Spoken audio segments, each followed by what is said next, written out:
Hi mga palangga! Kamusta kayo? In this video, we will have a review with my BPI Amore Cashback Credit Card based from my experiences, from its rewards, annual fee waiver, and credit limit increase. So itong BPI Amore Cashback mga palangga, ang pinakauna-una kong credit card, and I've been using this for more than 2 years na din, and I can say na sulit at saka worth it talaga siya for beginners. And this card mga palangga is very rewarding and very perfect talaga siya pagdating sa mga essential spending ko, kasi I can earn 4% cashbacks sa mga spending ko to groceries and supermarkets, 1% naman sa mga utility bills ko, and 0.3% naman to all other spending. And alam niyo ba that the total maximum cashbacks that we can earn from using this card is up to 15,000 pesos per year.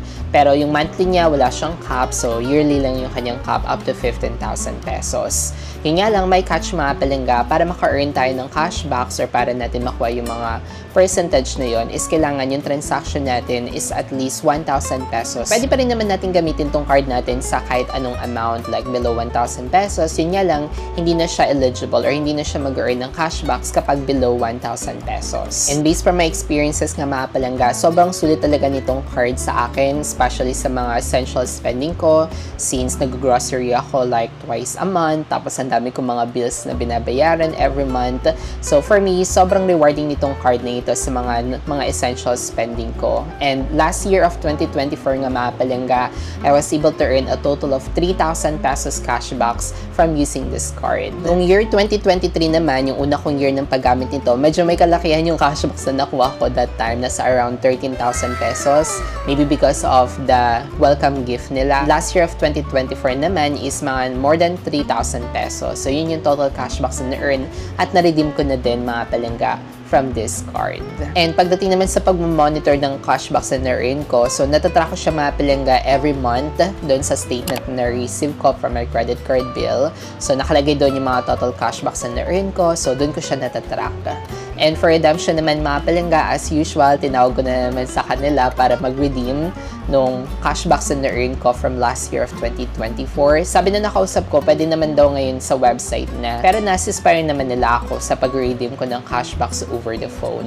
And these cashbacks na mga palangga will serve like an advance payment or magiging deduction siya to our next statement. And pagdating naman sa annual fee mga palangga, itong card na to is subject for annual fee of 2,050 pesos. Pero alam niyo ba mga palangga, for the past 2 years na ginagamit ko tong card na ito, never pa ako nagbayad ng annual fee. So yung first annual fee ko dito is nag-automatic waive siya.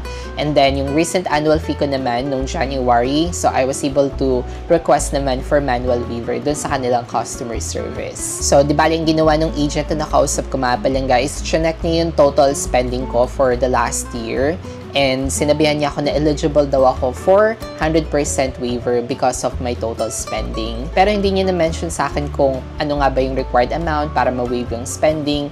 And nag-research din ako mga palangga and na-find my research. So parang required siya about at least 180,000 pesos per year para ma-waive yung annual fee. Not sure lang ngayon kung same pa rin naman siya. Pero dahil yung total spending ko din is nasa more than 200k din for the last year. So maybe that's the reason kung bakit nag-eligible ako for 100% annual fee waiver. Kaya naman, I can say talaga na sobrang sulit talaga itong card na ito kasi I was able to utilize my earned total cashbacks plus na-waive pa yung aking annual fee. And isa pa sa nakakatuwa is very smooth lang kausap ng kanilang mga customer service and very knowledgeable, especially kapag may mga concerns ako anytime. Bago tayo magpatuloy, napapansin ko lang sa YouTube analytics ko na 95% ng mga viewers ng video ko ay hindi pa nakasubscribe sa channel nito. So kung gusto niyo ng mga ganitong content mga palangga, please hit that like button and subscribe na din if you haven't already for more contents like this. Going back sa ating BPI Amore Cashback Credit Card, pagdating naman sa credit limit, I started about 35,000 pesos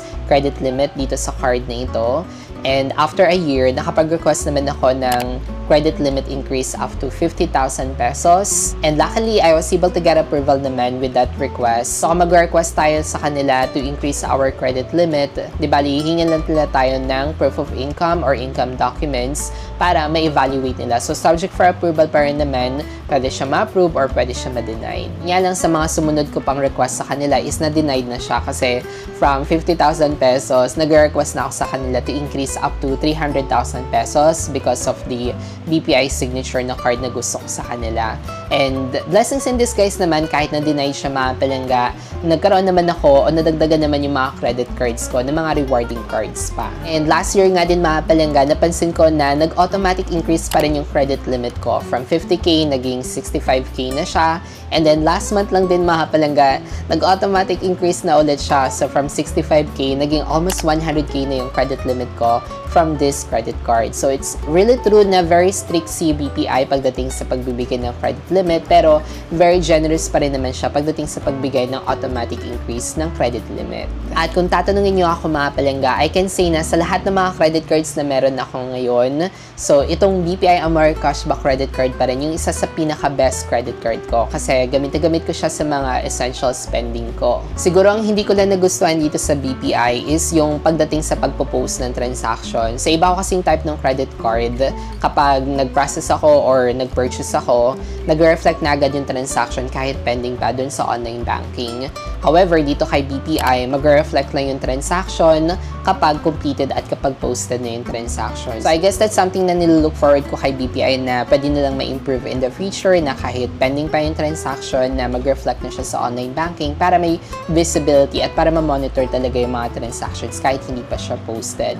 Pero the good thing pa rin naman is, nakikita pa rin naman siya sa credit limit na nabawas na yung transaction every time na nagagamit ako ng credit card nila. So, nag-reflect naman na nade-deduct na siya sa total credit limit. Yun nga lang kapag pending pa siya, so hindi pa siya mag-reflect sa transaction history. At dahil hindi nga siya nag-reflect mga palangga yung mga pending transaction, so blessing in disguise din naman siya kasi nga natutunan ko na i-track manually yung mga spending ko. So, every time na ginagamit ko yung credit card ko mga palangga, not just only my BPI Amore Cashback, but pati na rin yung mga bago ko mga credit cards. So, ginawan ko na rin siya ng tracker, and every time na ginagamit ko yung mga cards ko, so sinusulat ko na agad siya or nilalagay ko na agad siya sa tracker para na ma-monitor ko pa rin siya real time instead of looking into the online banking. And for overall experience naman mga palangga, I am a happy BPI card holder pa rin naman. So, never pa naman ako nagka-issue with this credit card.